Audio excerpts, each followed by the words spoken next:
Ready? Mm-hmm. Geothermal energy is environmentally friendly and doesn't cause a lot of pollution like some other sources of energy. Reservoirs are naturally replenished. This source is excellent for meeting the base load of energy demand. Geothermal energy is great for heating and cooling, and it doesn't involve any type of fuels. It is built partially underground and is available everywhere. The plant may have heavy upfront costs, but has an overall low-costing budget. The geothermal plants can cause earthquakes and minor environmental issues. The location will have to be very specific, and it is only sustainable if reservoirs are managed properly.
So here's the Earth.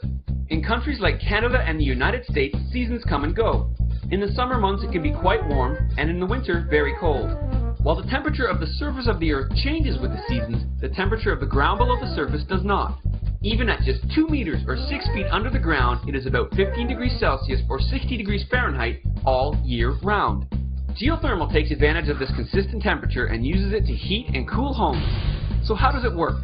First, a large hole is made into the ground and filled with a series of pipes.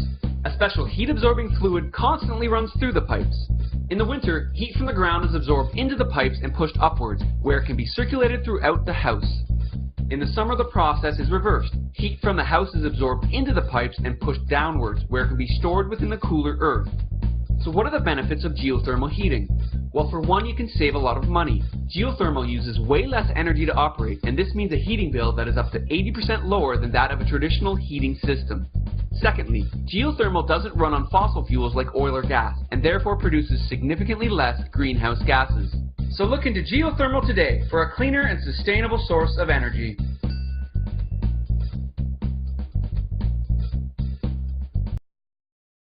Biofuel can be made locally using local materials and is flexible and easily mixed with other fuels.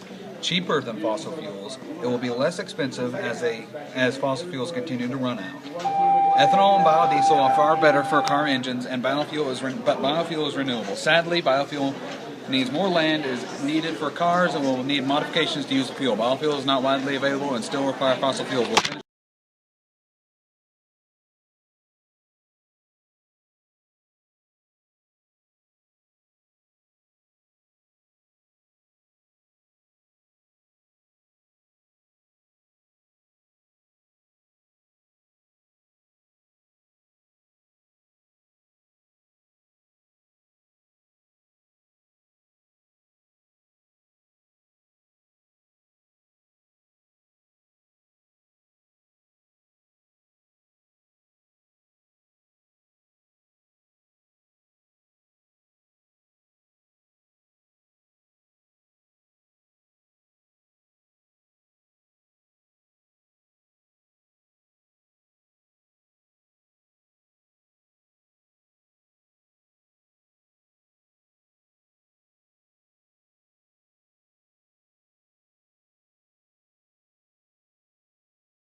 Hydroelectricity is a renewable resource and does not pollute the atmosphere. It is a reliable energy source and is both flexible and safe. Cons include environmental damage due to damming, and it is expensive to make a mill to create this energy. Droughts can be caused by this. There are only a few places where they can be built.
$170,000 cubic meters of water flow past here every minute at almost 60 kilometers per hour.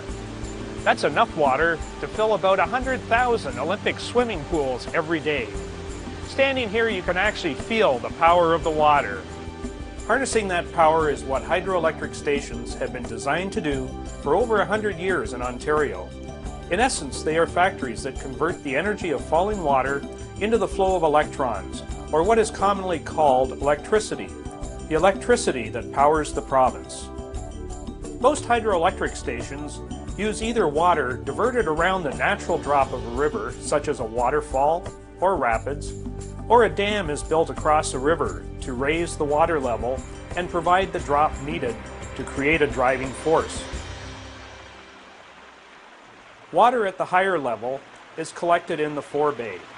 It flows through the plant intake into a pipe called a penstock, which carries it down to a turbine water wheel at the lower water level. The water pressure increases as it flows down the penstock. It is this pressure and flow that drives the turbine that is connected to the generator. Inside the generator is the rotor that is spun by the turbine. Large electromagnets are attached to the rotor located within coils of copper wire called the stator. As the generator rotor spins the magnets, a flow of electrons is created in the coils of the stator. This produces electricity that can be stepped up in voltage through the station transformers and sent across transmission lines. The falling water, having served its purpose, exits the generating station to the tail race, where it rejoins the main stream of the river to continue the cycle of creating clean, renewable energy for Ontario.